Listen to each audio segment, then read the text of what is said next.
안녕하세요. 달빛 야와입니다. 오늘 이야기를 시작합니다.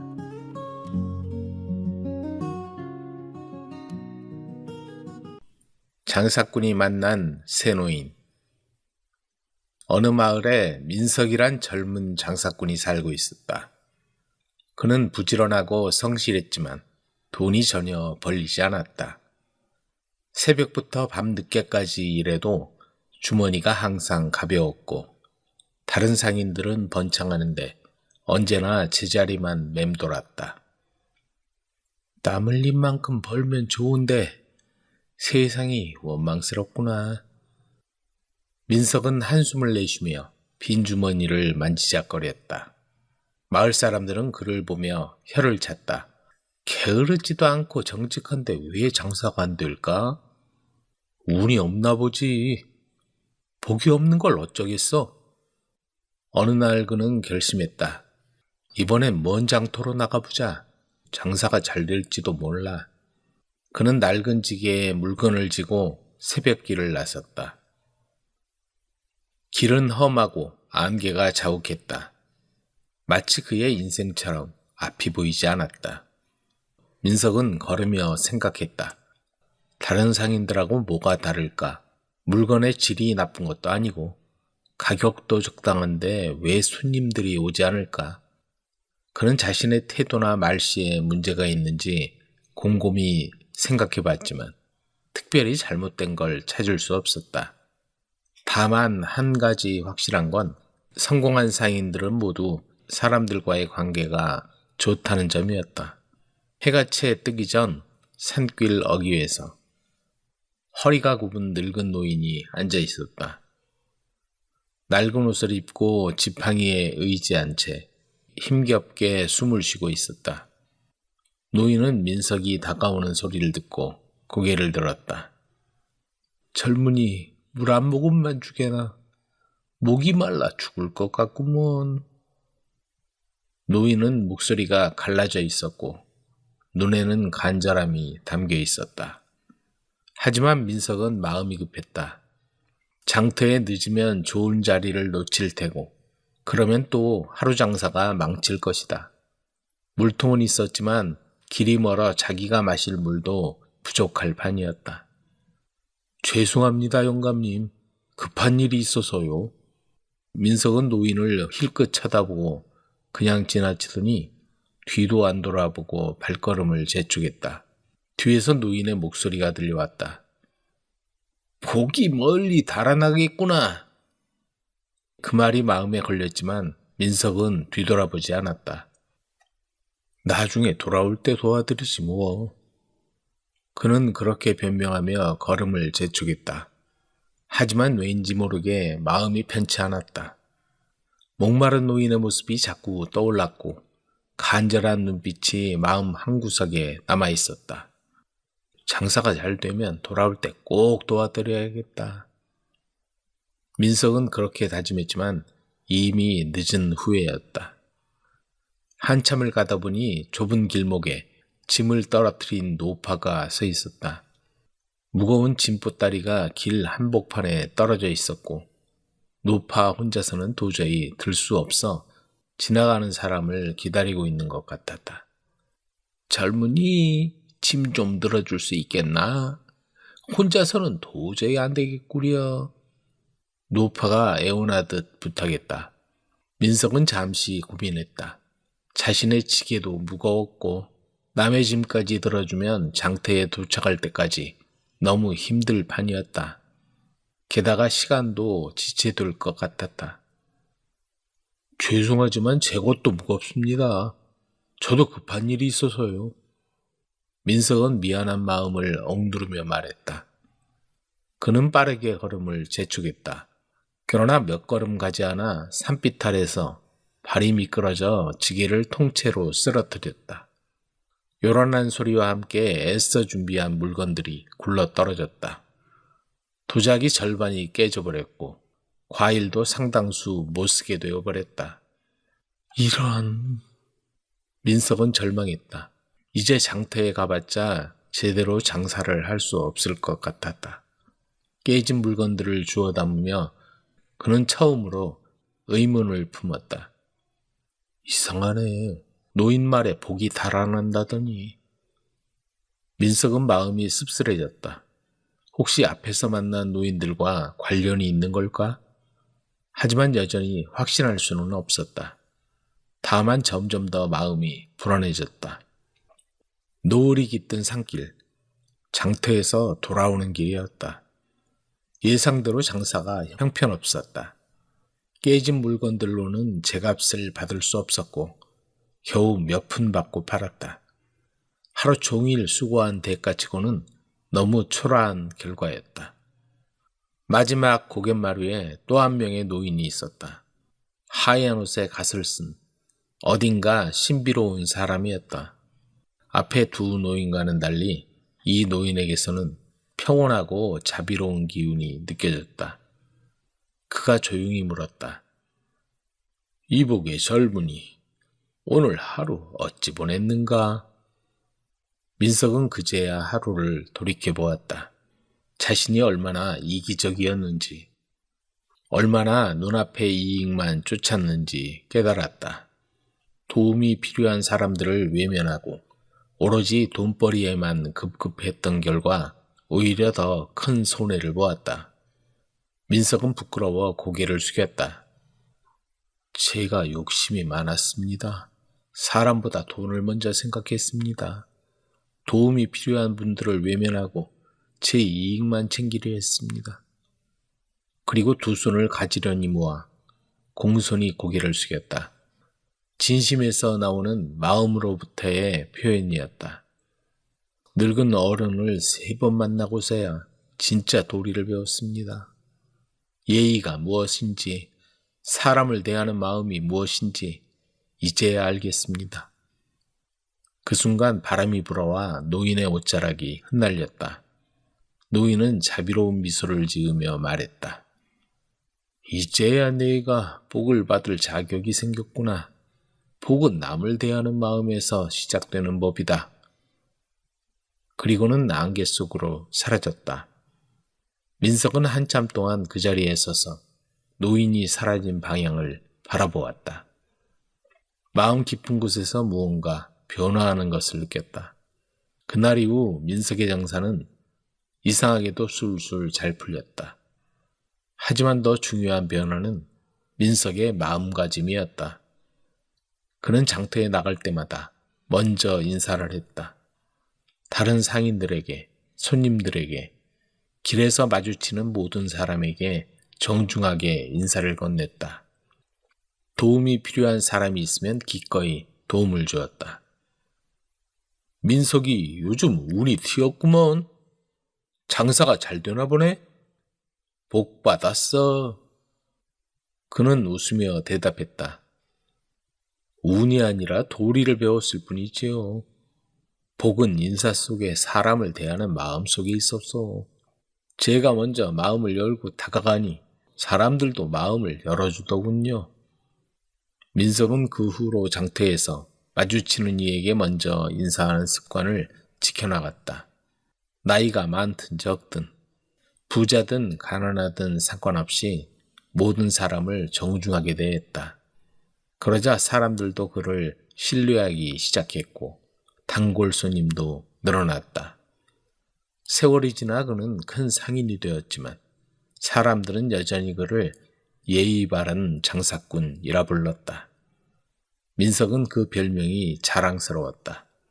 돈이나 명예보다도 사람들로부터 예의 바른 사람으로 기억되는 것이 진정한 성공이라고 생각했기 때문이다.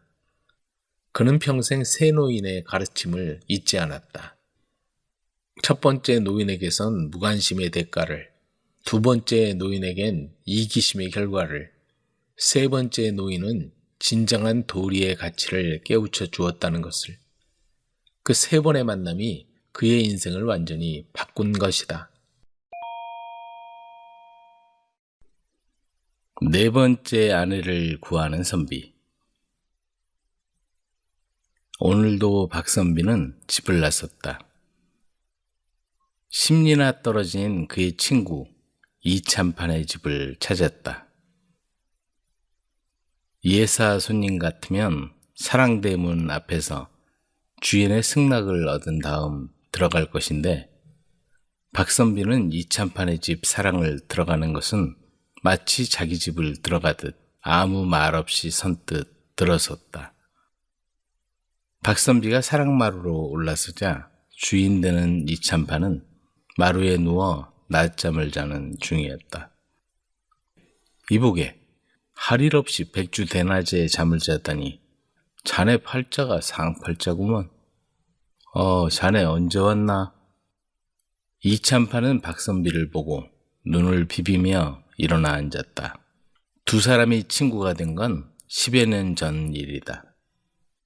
참판이란 높은 자리에 있던 이참판이 관리들의 부패와 타락한 현실에 염증을 느껴 관직을 내려놓고 낙향을 했지만 대부분 농민뿐인 시골에서 마땅한 말벗도 없이 지내다가 우연히 멀리 떨어진 박선비를 만나 서로 친교하고 지낸 지 어언 10년이 지났다. 처음엔 참판이란 벼슬을 지낸 사람이라 조심스러웠으나 서로의 마음을 확인하고는 허물없이 마음을 터놓는 친구가 되었다. 우정을 쌓는 데는 신분이나 지체가 아무런 문제가 되지 않았다. 이참판은 얼마 전에 세 번째 아내를 떠나보냈다. 박선비는 그 소식을 듣자마자 걱정이 되어 부랴부랴 달려온 것이다. 간밤에 한숨도 못 자고 아침에 한술 뜨고서 깜빡 잠이 들었네. 박선비는 안타까운 표정으로 그런 이참판을 바라보았다. 그래, 자네 마음 잘 알지. 그러나 어쩌겠는가. 산 사람은 살아야지. 자네 처지를 생각하면 정말이지 딱하네. 그래도 도리가 있나. 여보게, 힘내게. 박선비는 친구의 손을 힘껏 잡았다. 참판에까지 오른 관복에 비해 이 참판은 처복이 없었다. 대과에 급제하느라 20대 후반에 늦장가를 간 이참판은 자식도 없이 3년 만에 아내를 떠나보냈다. 30대 중반에 두 번째 아내를 얻어 잘 사는가 했더니 그 인연도 길지 못했다. 낙향하고 살다가 주변의 권유로 세 번째 장가를 들었지만 이렇게 또 상처를 하고 만 것이다. 그러는 사이 어느덧 나이도 50줄에 들어서고 말았다. 오늘도 박선비는 그런 친구를 위로하려고 한달음에 달려온 것이었다. 아무래도 혼자 살아야 할 팔자인가 보네. 그래도 이렇게 살 수야 있겠나. 내가 한번 알아봄세. 말은 그렇게 했지만 막상 50이 넘은 늙은 호라비한테 누가 시집을 온단 말인가. 참판을 지냈다곤 하지만 지금 권력이 있는 것도 아니고 재산도 없는 처지에 막상 주선할 대상이 있을 리 없었다. 위로할 심사로 큰 소리는 쳤지만 보통 일이 아니었다. 그러다가 박선비는 근동에 사는 정생원이 생각났다. 수천석을 헤아리는 부자여 토반 행세를 하며 거들먹거렸지만 실상은 내세울 게 재산 말고는 아무것도 없었다. 그런 정생원이 참판 사위를 얻는다면 가문의 영광이 아닐 수 없을 것이다. 진짜 내세울 만한 명분이 되는 것이다. 그런데 가장 큰 문제는 딸아이의 나이가 이제 19, 꽃다운 처녀라는 것이다. 아이고, 이 사람아. 발도 누울 자리 보고 뻗어야지.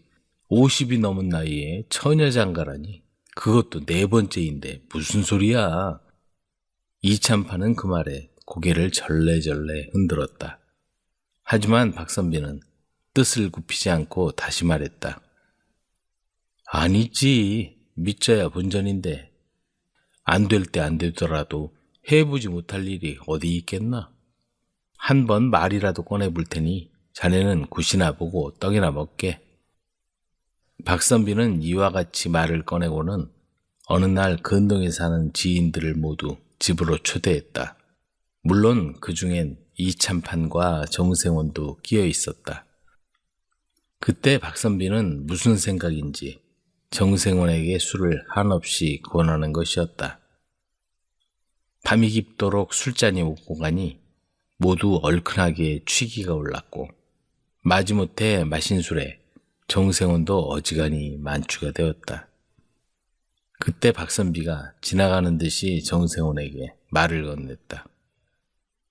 이보게, 자네 여식 참판한테 시집 보내지 않을 텐가? 참판 사위를 얻으면 자넨 참판의 장인 아닌가? 그런 농담하지 말게. 참판 사위라니. 참판이나 지낸 자가 왜 우리 딸을 데려간단 말인가? 그럼 데려간다고 하는 사람이 있으면 보내기는 할 텐가?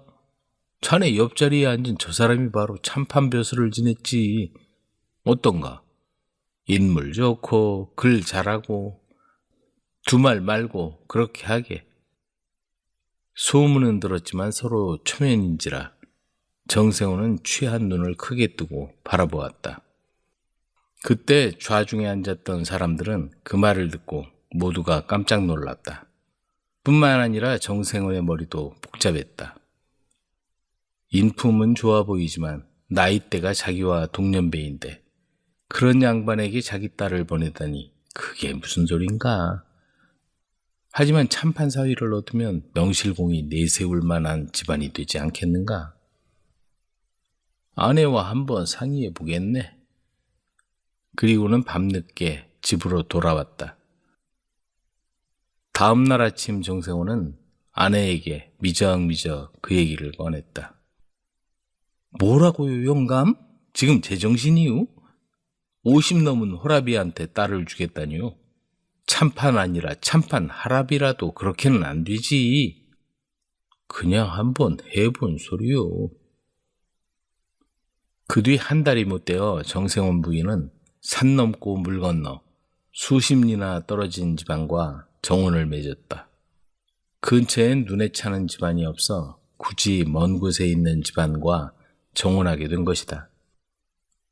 마침내 혼례 날이 되었다. 그런데 시간이 지났는데도 신랑이 나타나지 않았다. 아무리 기다려도 감감 무소식이었다. 신랑이 아직 오지 않네? 어떻게 된 거지? 무슨 일 있나? 모인 사람들이 수군거리기 시작했다. 그때 누군가 찾아와 사람들을 뚫고 정생원에게 귀옛말을 했다. 그 말을 들은 정생원의 얼굴이 흑빛이 되어 어찌할 바를 모르고 있었다. 그 자리에 참석한 박선비가 정생원을 데리고 가 무슨 일이냐고 물었다. 세상에 이게 무슨 병고란 말인가? 신랑이 고갯길을 넘어오는데 갑자기 나타난 멧돼지에 놀라 말이 달아나다가 신랑이 낙마해서 그만 머리를 다쳐서 세상을 떠났다고 하는군. 아니 어떻게 그런 일이 있단 말인가? 아이고 이제 우리 딸은 초래도 치르지 못하고 과부가 되었어. 곰곰이 생각하다가 박선비가 무릎을 탁 치며 말했다. 이 기회에 이 참판과 혼례를 시키세. 나이가 많으면 어떤가? 참판 사위라서 좋고 자네 딸도 과부가 안 돼서 좋지 않나? 정생호는 한숨만 푹푹 쉬더니 체념한 듯 말했다. 모르겠네. 자네 뜻대로 해보게. 나는 구경이나 할 테니. 정생호는 아내를 부르더니 무언가 얘기를 나누었다. 그러더니 마침내 아내가 눈물을 흘리며 고개를 떨구었다. 여보게, 말을 내줄 테니 당장 데려오게. 정생훈이 귀옛말을 했다. 박선비는 그 길로 이참판에게 달려갔다. 그리고 관복을 입히고 불이 나게 말을 달렸다. 시간이 많이 지났지만 모인 이들에게 식이 늦어진다고 사정을 구하며 음식을 대접하고 신랑이 도착하고 나서 오후 늦게야 혼례를 치렀다. 이 모양을 보고 속내를 모르는 사람들은 서로 수군거리며 여기저기서 웅성거렸다. 신랑이 나이가 많은데 대체 무슨 일이 생긴 거야? 신부 어머니는 땅을 치고 통곡을 했다. 신부를 초래청으로 내보내는 어머니의 애처로운 울음소리가 그 집안을 가득 메웠다. 기울어도 한참 기울어진 분위기는 초상집 같았지만 초례는 무사히 진행되었다. 보는 사람들도 면구할 지경이어서 고개를 차마 들지 못하고 있지만 오직 한 사람, 박선비는 얼굴에 만연의 미소를 머금고 있었다. 또 한 사람, 신부의 아버지 정생호는 참판 사위를 얻었고 딸은 과부 신세를 면했다는 생각에 쓴웃음을 짓고 있었다. 그날 밤이 되니 부부의 방에 화촉 동방의 불이 밝혀졌다. 신부의 모친은 그의 남편에게 화풀이를 했다. 영감, 이게 도대체 무슨 일이요? 우리 딸이 인물이 박색이요, 사지가 병신이요. 신랑이 그렇게 되었다 하더라도 차차 시집을 보낼 것이지. 이제 19살 된 것을 아비 같은 늙은이한테 내어주다니. 대체 딸을 시집 보내자는 거요, 똥을 치우자는 거요. 그 말에 남편은 듣기 싫소. 제 팔자가 오죽하면 신랑을 한번 보지도 못하고 과부가 되었겠소. 이번에는 두말할 것도 없이 시집을 잘 갔으니 아무 말 말고 두고 보시오 했다. 그 이듬해에는 신부의 나이 20살 때인데 벌써 첫 아들을 출산했다. 2년 후에는 둘째 아들을 낳았고 또 3년이 지나서 셋째 아들과 그 후 넷째 아들을 낳았다. 이처럼 사형제는 병 하나 없이 무럭무럭 자라났고 모두 총명하며 효성도 지극했다. 아들들은 모두 아비를 닮아 글재주가 뛰어나 모두 과거에 급제하고 벼슬길에 올랐다. 이참판도 80세까지 젊은 아내와 살며 뒤늦은 행복을 누렸다. 내일부터 해가 서쪽에서 뜨려나 충청도 땅에 지독한 구두쇠 영감이 살았다. 그는 어릴 때부터 가난한 집안에서 자라 아끼고 절약하는 게 일상이 되었고 한 푼도 남에게 빌려주는 법도 빌리는 법도 없었다. 가난이 한이 되었는지 돈이라면 사족을 못 쓸 정도였다. 그렇게 쓰지 않고 모으다 보니 영감은 근동에서 가장 큰 부자가 되었다. 하지만 영감은 모을 줄만 알았지 쓸 줄은 몰랐다. 본인이야 그렇다 치더라도 가족들은 무슨 죄란 말인가. 영감, 모을 만큼 모았으니 이제 좀 쓰고 삽시다. 아내가 그렇게 말하면 지금도 많이 쓰는데 더 쓰다니 정신 있는 거요? 하고는 펄쩍 뛰었다. 가족 모두 옷 한 벌을 가지고 사시사철 기워서 입고 덧대어 입다 보니 엄동설 아니면 추워서 덜덜 떨어야 했다. 그 많은 돈 죽을 때 가져가려나? 그거 무슨 청승인지. 가족들이 불쌍하구먼. 구두쇠 영감은 팔을 젓고 다니면 소매가 다를까봐 언제나 뒷짐을 진 채 마을을 돌아다니고 심지어 신발이 닳는다고 남이 보지 않을 때는 신발을 벗어서 들고 다닌다는 얘기도 있었다. 발 없는 말이 천리를 간다고 워낙 지독한 구두쇠인지라 그 소문이 전국 방방곡곡으로 알려지게 되었다. 언젠가 한 사내가 구두쇠 영감을 찾아왔다. 얼마나 아껴야 영감님처럼 돈을 모을 수 있는지 배우고자 왔습니다. 구두쇠 영감은 사내를 아래 위로 훑어보았다. 날 따라오시오.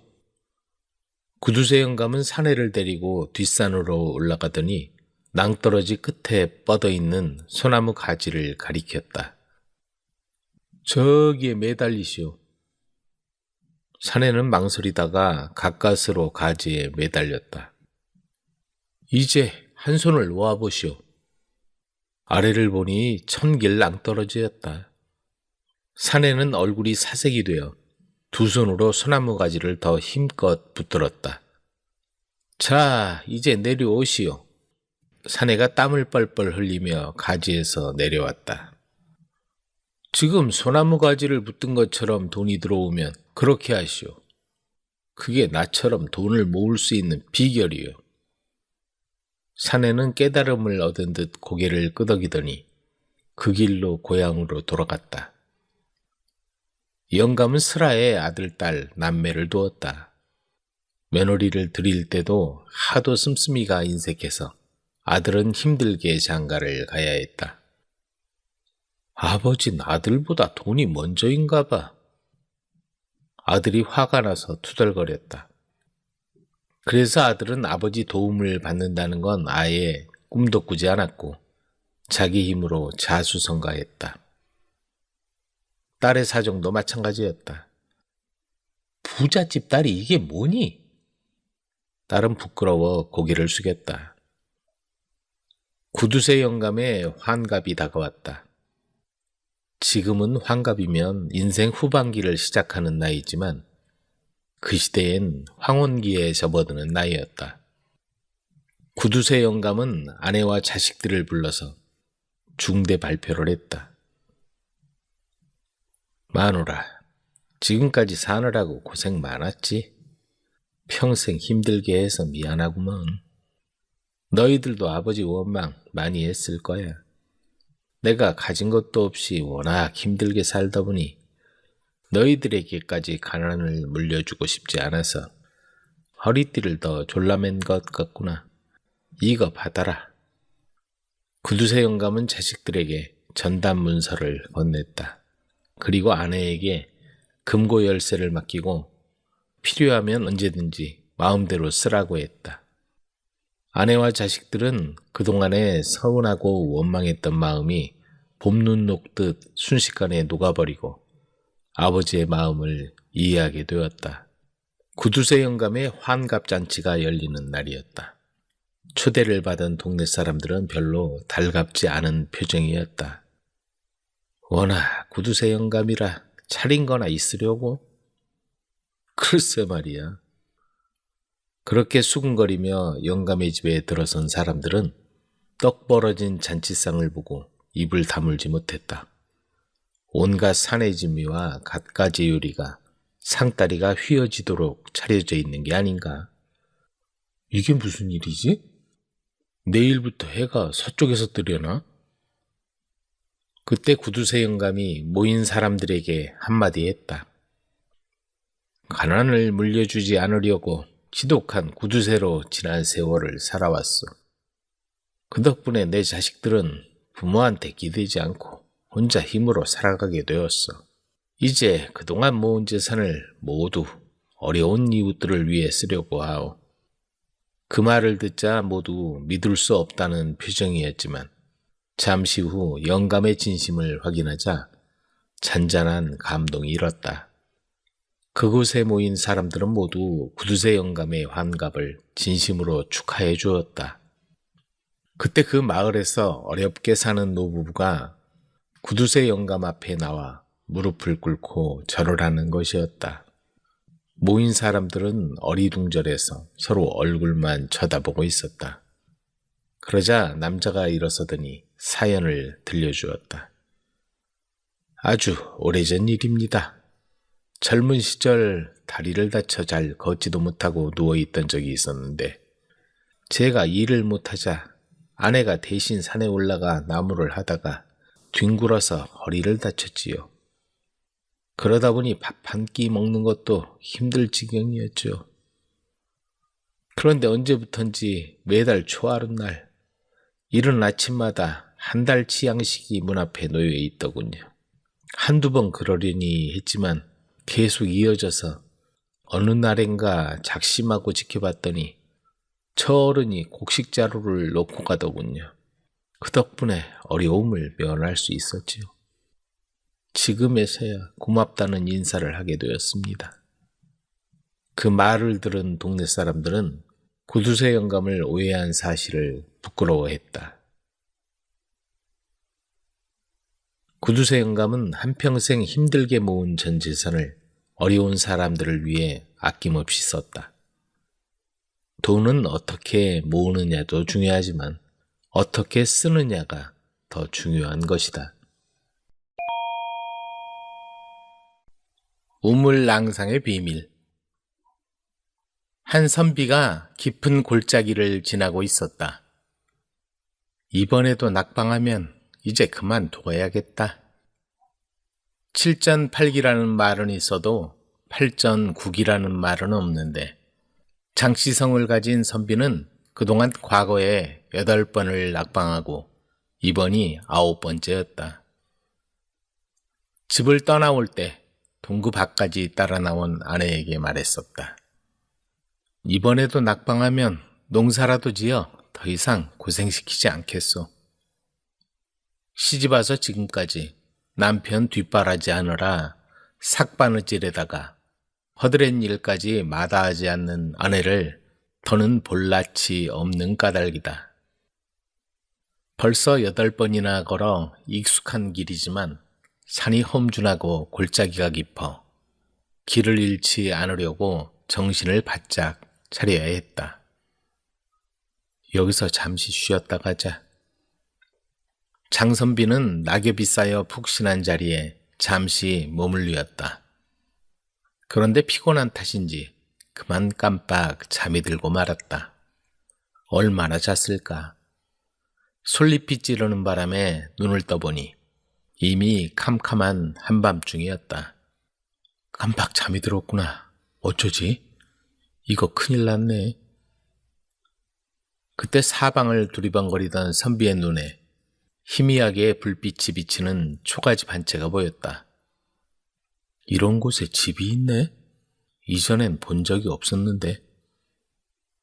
마을까지 내려가긴 너무 늦었고 그렇다고 길에서 지내다간 무슨 일을 당할지도 모르는 판이었다. 잘 되었군. 가서 사정 얘기를 하고 하룻밤 묵어가자. 장선비는 불빛이 보이는 초가집을 찾아가 문 앞에서 주인을 찾았다. 실례합니다. 지나가던 나그네인데 밤이 깊어 그러니 하룻밤 신세를 질 수 있을까요? 그러자 문을 열더니 한 낭자가 나왔다. 여긴 저와 제 남동생만 살고 있습니다. 사정이 딱하시니 누추하지만 골방이라도 개의치 않으시면 묵었다 가시죠. 감사합니다. 날이 밝는 대로 떠나도록 하겠습니다. 장선비는 골방에 자리를 펴고 누워 잠을 청했다. 그런데 그때 옆방에서 오누이가 두렁거리는 소리가 들려왔다. 누님, 우물랑상의 뜻이 무엇인지 아시오? 그런 건 과거 보러 가시는 옆방 선비님한테 물어봐야지. 초면에 어떻게 물어보겠소. 더구나 주무시는데. 선비는 오누이의 대화에 귀를 기울이다가 깜짝 놀랐다. 내가 과거를 보러 가는 줄 어떻게 알았지? 그러자 낭자가 얘기를 시작했다. 그럼 내가 얘기해 주마. 옛날에 어질고 훌륭한 임금이 있었단다. 나라는 풍족하고 태평성대를 이루어 백성들도 아무 걱정 없이 살았지. 그런데 왕비가 갑자기 병이 들어 어린 세자를 두고 세상을 떠나고 말았단다. 임금은 절망하여 오래도록 마음을 잡지 못했지. 전하, 새로운 왕비마마를 맞으셔야 하옵니다. 신하들의 간곡한 말과 아직 7살밖에 되지 않은 세자를 위해 임금은 새로 왕비를 맞이했단다. 그런데 그 왕비는 장차 자기가 낳은 아이가 임금의 후사를 이어가길 바랐지. 그러다 보니 세자의 존재가 눈에 가시였던 거야. 저 아이만 없으면 아무 걱정 없는데. 그 못된 왕비는 세자를 볼 때마다 그런 생각을 했지. 그러다가 왕비는 마침내 무서운 생각을 하게 된 거야. 평소 얍삽한 전의를 매수해서 자기가 큰 병이 든 것처럼 꾸몄지. 세자, 이 어미가 큰 병이 들었습니다. 어떻게 해야 병이 나을 수 있사옵니까? 세자는 또다시 왕비를 잃어 아버지가 큰 슬픔에 빠지게 할 수는 없다고 생각했어. 그때 간교한 전이가 세자에게 말했지. 아래옵기 황공하오나 어린아이의 간이 특효약이옵니다. 한참 동안 골똘히 생각하던 어린 세자가 비장한 결심을 하고 전이에게 말했지. 전이 나를 우물가로 데려다 줘. 우물엔 어인일로. 간교한 전이는 영문을 모르겠다는 표정을 지으며 세자를 바라보았지. 내가 우물에 빠져 죽거들랑 내 심장을 어마어마하게 올려주시오. 세자는 왕비의 병을 고치기 위해 자기 심장을 바치기로 결심했던 거야. 아무것도 모르는 어린 세자는 음흉하기 짝이 없는 전이의 말을 믿고 끝내 우물에 그 조그마한 몸을 던지고 말았지. 그런 일이 있고 나서부터 그 우물에서 물을 퍼올리면 하얀 꽃이 한 송이씩 나왔고 밤마다 예쁜 낭자가 우물 위에 앉아 피리를 불었단다. 임금은 세자가 보이지 않자 궁 안을 샅샅이 뒤지라고 명했지. 하지만 아무 곳에도 세자의 모습은 보이지 않았단다. 슬픔에 잠긴 임금이 후원에 나와 거닐고 있을 때 어디선가 피리 소리가 들려왔지. 그 소리에 이끌려가 보니 한 낭자가 우물에 앉아 피리를 불고 있었단다. 처음 보는 처자인 것 같은데 왜 여기서 피리를 불고 있느냐? 그러자 낭자는 왕비를 위해 우물에 몸을 던진 세자를 위로한다고 말했지. 마침내 왕비의 악행을 알게 된 임금은 왕비를 극형에 처했고 그 이야기를 우물에 앉아있던 낭자가 들려주었다고 해서 우물낭상이라고 부르게 되었단다. 아, 그렇구나. 남동생은 궁금증이 풀렸다며 좋아했다. 그 얘기를 듣고 나서 장선비는 깊은 잠에 빠졌다. 그런데 이른 아침 눈을 떠보니 초가집은 온데간데 없이 사라지고 골방에 누워 있어야 할 자신이 평평한 바위 위에 누워 있는 게 아닌가. 참 이상도 하구나. 이게 꿈인가 생시인가? 장선비는 간밤에 들었던 우물랑상 이야기를 가슴에 새긴 채 한양에 올라가 과거 시험을 치르게 되었다. 그런데 과거 시험 시제를 본 장선비는 온몸에 전율이 오를 정도로 깜짝 놀라고 말았다. 간밤에 온우이한테 들었던 우물랑상이 바로 시제였던 것이다. 장선비는 잠시의 망설임도 없이 붓끝을 놀려 적어 내려갔고 9번 만에 마침내 장원급제를 하게 되었다. 장선비에게 시제를 알려준 온우이는 과연 누구인가? 조상이 도운 것인가? 그 뒤로 그 골짜기를 낭상골이라 초가집이 있던 자리는 낭상바위라고 부르게 되었고 장씨 가문에선 그곳에 낭상각이라는 제시를 지어 조상의 은덕을 기렸다고 한다. 나무꾼이 산에서 데려온 여인. 제주 신방산 밑에 고성목이라는 나무꾼이 살고 있었다. 장가갈 나이가 지났지만 혈혈단신에 나무찜을 팔아 그날그날 먹고 사는 형편이다 보니 눈길 한 번 주는 여자가 없었다. 안녕하세요, 어르신. 그리여, 나무하러 가나? 지게를 짊어지고 산에 오르는 성목의 쓸쓸한 뒷모습을 보며 영감은 중얼거렸다. 안 됐어. 저러고 혼자 살고 있으니. 어느 날 봄날이었다. 그날도 성목은 나무를 하러 산에 올라 지게를 내려놓고 주변을 돌아다니며 나뭇가지들을 긁어모으고 있었다. 그런데 이상하게도 은은한 향기가 그의 코를 찔렀다. 봄이라 그런가? 꽃향기가 좋군. 향긋한 냄새에 취해 그는 잠시 일손을 멈추고 양지 바른 곳에 앉아 쉬고 있었다. 그런데 시간이 갈수록 향기는 더 은은해지고 지금까지 느껴보지 못한 냄새가 코끝을 스치고 있었다.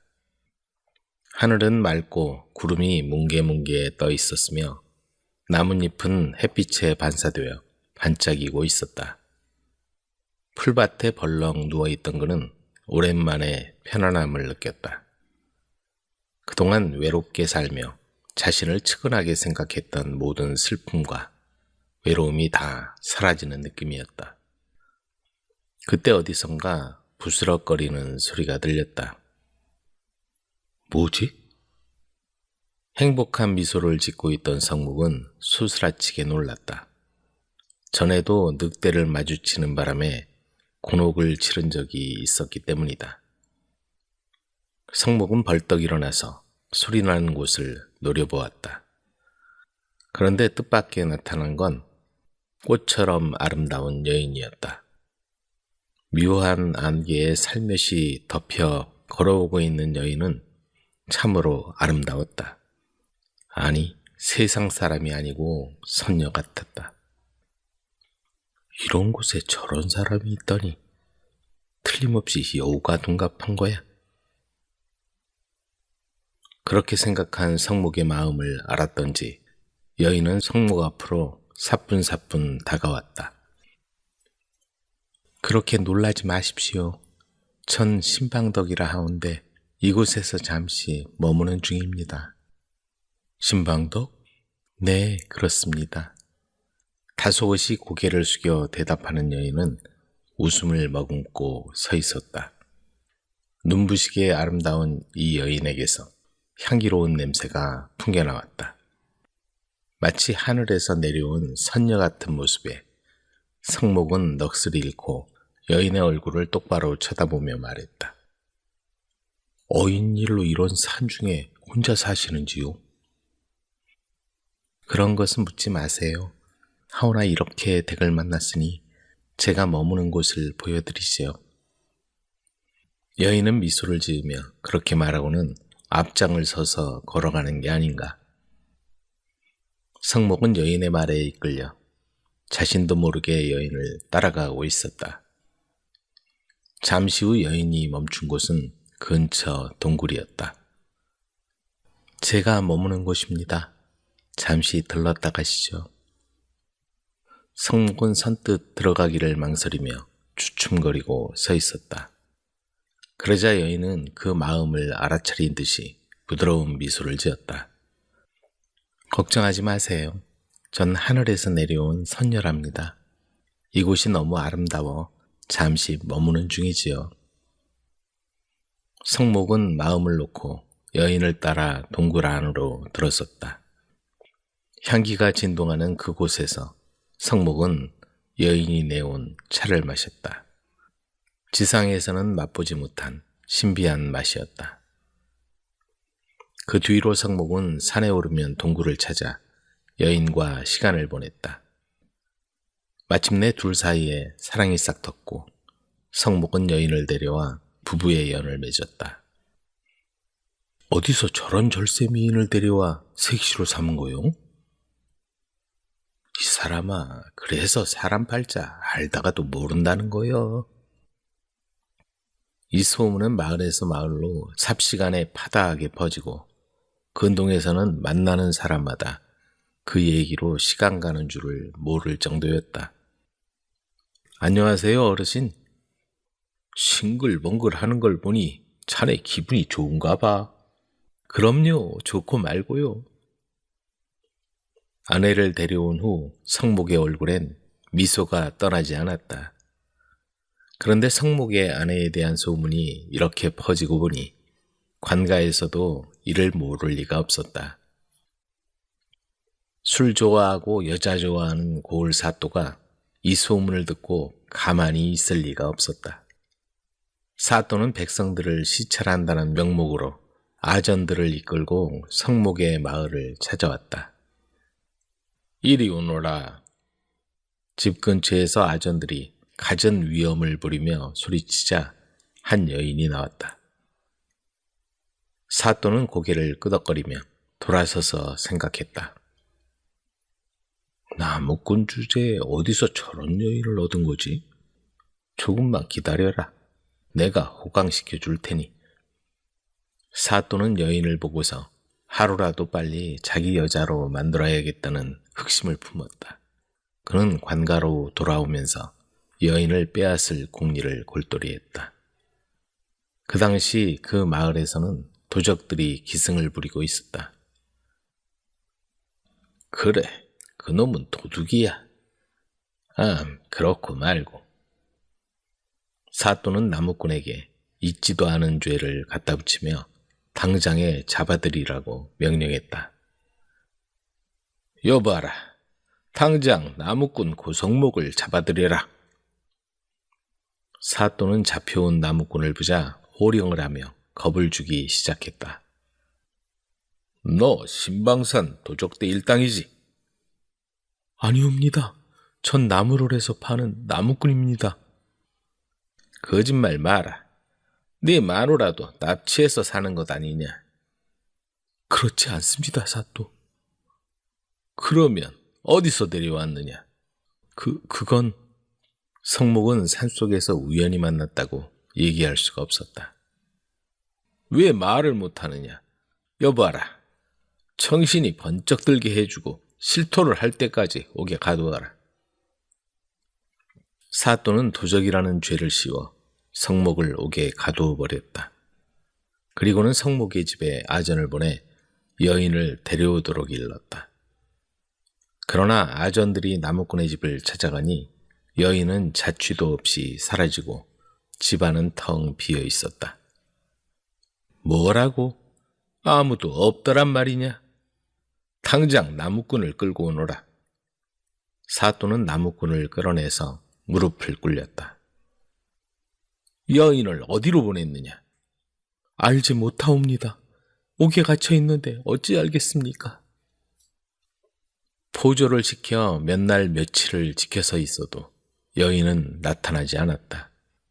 갖은 고초를 겪던 성목은 마침내 옥에서 풀려나 집으로 돌아오게 되었다. 애초에 여인을 빼앗으려던 속셈에서 비롯된 일이라 여인이 사라지자 더 붙잡아둘 이유가 없었다. 여보, 어디로 간 거요? 집으로 돌아온 성목은 텅 빈 방 안에서 눈물을 흘렸다. 그러다 갑자기 무슨 생각이 들었는지 여인을 만났던 신방산 동굴로 달려갔다. 하지만 캄캄한 동굴 속 어디에도 여인의 모습이 보이지 않았다. 대체 어디로 간 거요? 성목은 소리치며 여인을 찾았다. 그때 어디선가 빛이 비치며 동굴 안이 밝아지더니 여인의 모습이 보였다. 여인은 나무꾼을 바라보며 흐느끼고 있었다. 서방님, 이제 왔던 곳으로 돌아가려 합니다. 하늘에서 내려다본 인간 세상이 하도 아름다워 보이기에 서방님과 인연을 맺었는데 인간 세상의 추악함을 보게 되었습니다. 서방님과의 인연은 여기까지인가 봅니다. 부디 평안히 사시옵소서. 그리고는 빛이 서서히 사라지더니 동굴 안이 캄캄해졌다. 성목은 바닥에 털썩 주저앉아 아내를 부르며 서럽게 울었다. 밤새 울다가 지쳐 잠이 든 나무꾼이 새벽에 깨어보니 여인의 우는 듯한 소리가 들리는가 싶더니 동굴에 있는 바위에서 맑은 물이 흘러나오고 있었다. 이후 사람들은 이 동굴을 신방덕이 살았던 곳이라 해서 신방굴이라 부르게 되었다.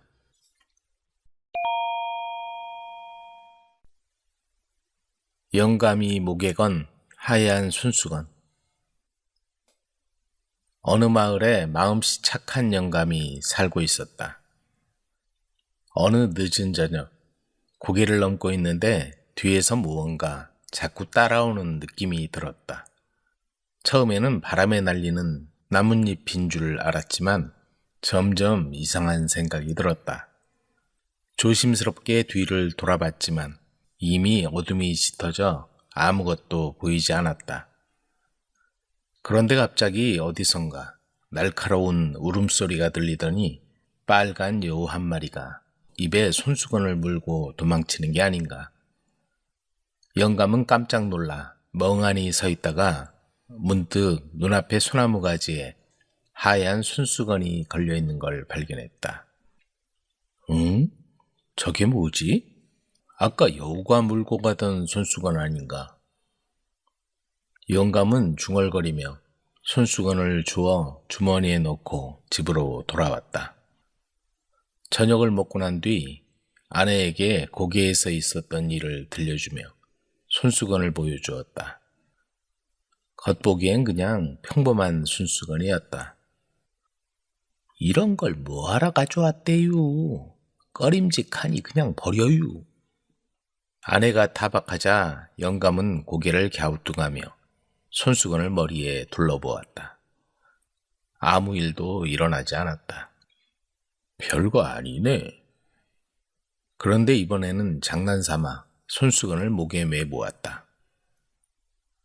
그 순간 그의 몸이 점점 작아지더니 순식간에 여우만한 크기가 되고 말았다.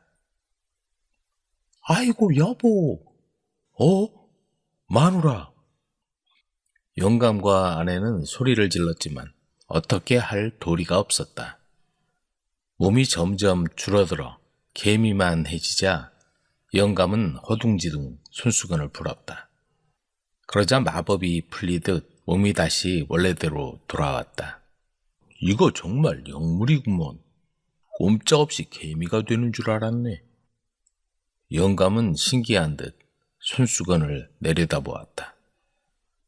그러던 어느 날 나라에 큰 걱정거리가 생겼다.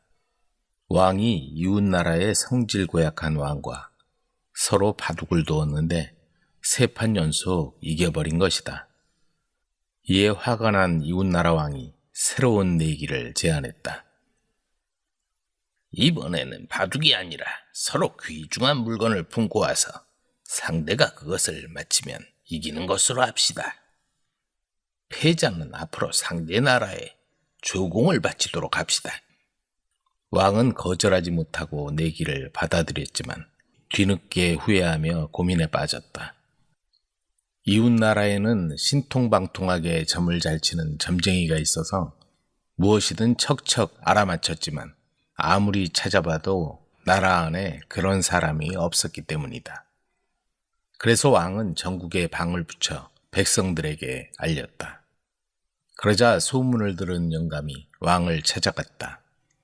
제가 꼭 이기게 해드리겠습니다. 왕은 머리를 싸매고 누워있다가 그 말을 듣고 반신반의했지만 영감의 자신감 넘치는 말에 희망을 걸기로 했다. 그대가 정말 이기게 해준다면 그대에게 높은 벼슬을 내리겠노라. 대궐에서 나온 영감은 손수건을 목에 걸어 몸을 파리만큼 작게 만든 뒤 이웃나라로 몰래 잠입했다. 조사를 해보니 점쟁이가 무조건 정답을 맞힐 수 있었던 건 그의 겨드랑이에 달린 검은 사마귀 때문이었다. 그것이 점쟁이에게 신비한 능력을 주는 것이었다. 그렇다면 방법은 하나뿐이지. 영감은 점쟁이가 잠든 사이 몰래 방으로 숨어들어 이불 속으로 기어들어갔다. 그리고 점쟁이가 코를 골며 곤히 잠든 틈을 타 날카로운 칼로 겨드랑이에 검은 사마귀를 자르고 얼른 도망쳐 나왔다. 다음 날 이웃나라 왕이 옷을 입을 때 영감은 작은 개미로 변해 왕의 옷 속으로 숨어 들어갔다. 곧바로 내기 대결이 열리고 왕들이 서로 마주 앉았다. 먼저 이웃나라 왕이 품속에 든 물건을 맞춰야 했다. 하지만 점쟁이는 온몸을 부들부들 떨 뿐 아무 말도 하지 못했다. 결국 이웃나라 왕은 정답을 맞히지 못했다. 이제 이곳 왕의 차례였다. 영감은 얼른 이웃나라 왕의 몸에서 빠져나왔다. 그리고는 작은 목소리로 속삭였다. 임금님, 연적입니다. 사기로 만든 연적이라고 하십시오. 왕은 자신있게 외쳤다. 사기 연적입니다. 그 말이 떨어지자마자 이웃나라 왕은 기겁하며 얼굴이 창백해졌다. 정답이었다. 내기에서 진 이웃나라 왕은 약속대로 해마다 조공을 바쳐야 했다. 그렇게 나라를 위기에서 구한 영감은 왕에게 큰 상을 받았고 높은 벼슬까지 하사받았다. 하지만 영감은 높은 벼슬을 마다하고 다시 조용한 마을로 돌아와 여우의 손수건을 깊이 숨긴 채 평범한 삶을 살았다고 한다. 남편의 버릇을 고친 아내. 오대산에서 내려오는 맑은 물줄기와 주변의 풍경이 마치 한 폭의 풍경화를 보는 것처럼 그림같이 아름다운 마을이 있었다. 정선을 가로지르는 송천과 골지천이 서로 만나는 아우라지라고 불리는 곳에 백길로 목재를 한양으로 운반하는 떼꾼들이 있었다. 성만이 잘 다녀오게. 그려, 다녀와서 보자고. 뗏목에 올라 작별을 고하고 성만은 물길을 따라 한양 마포나루까지 천리길을 내려갔다. 뗏목으로 목재를 운반하는 일은 몹시도 힘들고 거센 물살을 만나 목숨을 잃는 일도 있었다. 하지만 떼돈을 번다는 말이 생길 정도로 목재를 운반하고 받는 돈이 제법 많아 위험을 감수하고서라도 그 일을 그만둘 수 없었다.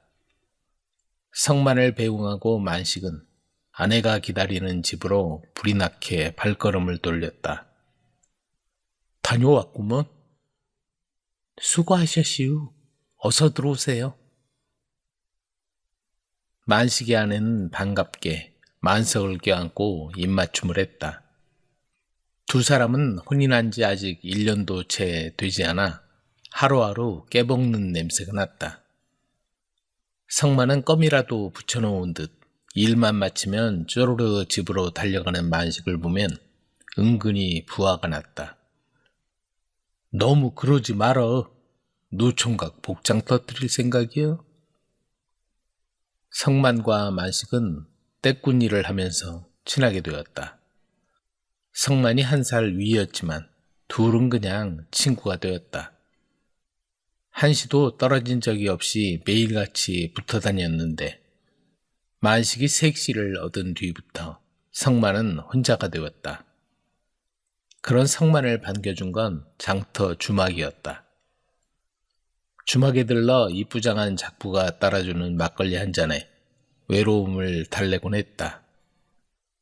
그리고 한밤중에 거나하게 술에 취해 돌아오곤 하는 것이다. 이번에 다녀오면 성만이 장가 보내야겠어. 지가 한번 알아볼게요. 백길에서 돌아온 성만은 만식 아내의 친구 순심을 만나 마침내 살림을 차렸다. 나 먼저 가보겠네. 신혼재미가 좋은가 보네. 일을 마치고 서둘러 돌아가는 성만을 보며 만식은 빙그레 웃었다. 성만이 장가를 가자 비로소 한숨을 돌린 듯한 표정이었다. 오대산에 단풍이 들더니 어느덧 하얀 이불을 덮은 듯이 온 산에 흰 눈이 내리고 아우라지를 흐르는 조양강도 꽁꽁 얼어붙었다. 봄이 되어 얼음이 녹기 전까지는 뗏목을 띄울 수조차 없었다. 떼꾼들은 소일거리를 찾거나 일 없이 빈둥거릴 판이었다. 어느 날 이른 아침 성만이 까칠한 모습으로 만식 앞에 나타났다. 자네 어디 갔다 오나? 어디 좀 다녀오느라고. 자네 총각대 버릇 또 나온 것 아니야? 그러자 나쁜 일 하다 들킨 사람처럼 얼굴이 벌개지더니 목소리를 낮추어 말하는 것이었다. 요 아래 주막에 이쁘장한 여자가 들어왔는데 글쎄 나한테 마음이 있는 모양이요. 그게 뭔 소리야? 장가간 지 얼마나 됐다고 벌써 그런 생각을 해? 그런 게 아니라 그것이 자꾸 꼬리를 치네. 자네가 좋아서 그런 줄 알아? 그게 다 장사 속이여. 그런 말을 주고받고는 헤어져 집으로 돌아온 만식은 아침밥을 먹으며 아내에게 넌지시 물었다. 당신 친구는 요새 잘 지내는가? 순심이요? 글쎄 한번 만나봐야겠네. 다음날 만식의 아내가 순심을 만나고 돌아왔다. 어제도 남편이 안 들어왔다는데 혹시 무슨 일인지 알아요? 짚히는 게 있기는 한데.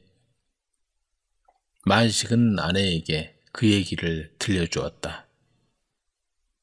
총각대 버릇이 나온 모양이요. 뭐예요? 정말 큰일 낼 사람이네. 장가간 지 얼마나 됐다고. 아내는 그 말을 듣고는 얼굴이 벌개져서 소리쳤다. 여보, 일단 당신은 모르는 척하고 있어. 내가 성만이한테 잘 얘기해 볼게. 만식은 자기가 잘못한 것처럼 열을 내는 아내에게 조심스럽게 말했다. 뭐라고요?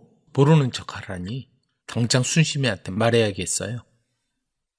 아내는 중매를 선 자기도 책임이 있다며 열을 올렸다. 그러더니 문을 박차고 나가는 것이었다.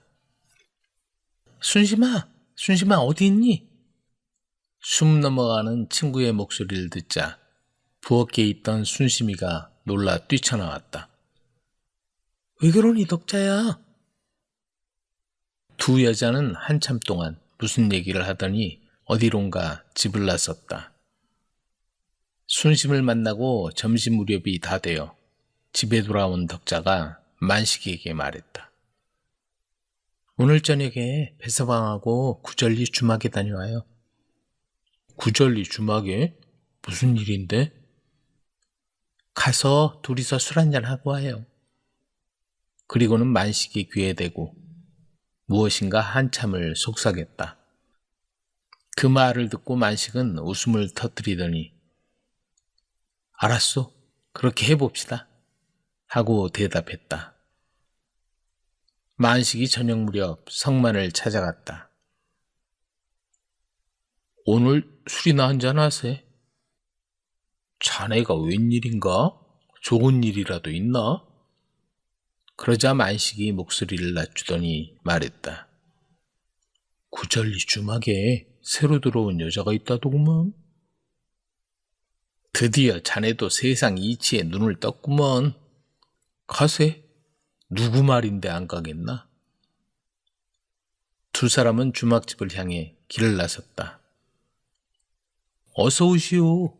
새로 들어온 참한 색시도 있다오. 주모가 두 사람을 반갑게 맞았다. 세 개의 방 중에 두 개엔 이미 손님이 차 있었고 두 사람은 하나 남은 방으로 들어가 자리를 잡았다. 그런데 잠시 후 주한상을 들고 들어오는 여자를 보자 성만은 비명을 질렀다. 여보, 당신이 여길 어떻게? 그러자 순심은 태연한 표정으로 대꾸했다. 오늘부터 여기 나오려고요. 집에 혼자 있으면 뭐해요? 그렇다고 여기 나온단 말이오? 당신도 여기 오는데 나라고 못 오나요? 그 말을 듣자 성만은 얼굴이 울그락불그락 하더니 대답했다. 그렇다고 당신이 이러면 안 되지. 당신은 여기 와서 돈 쓰고 가는데 나는 여기 와서 돈을 벌고 있잖아요. 나쁜 짓도 안 하는데 왜 안 된다는 거죠? 그 말에 성만은 가만히 듣고 있다가 입을 열었다. 알았소. 다신 한눈 팔지 않겠소. 그러더니 순심의 손을 잡아 끌다시피 하며 집으로 돌아갔다. 집으로 돌아온 만식이 아내 덕자에게 물었다. 어떻게 그런 생각을 한 거요? 그러자 덕자가 남편을 바라보더니 남자의 불장난을 고치려면 그게 얼마나 위험한지 실제로 보여줘야 하지 않겠어요? 남자만 불장난을 할 수 있는 게 아니에요. 여자도 못하는 게 아니라 안 하는 거지요. 하고 대답했다.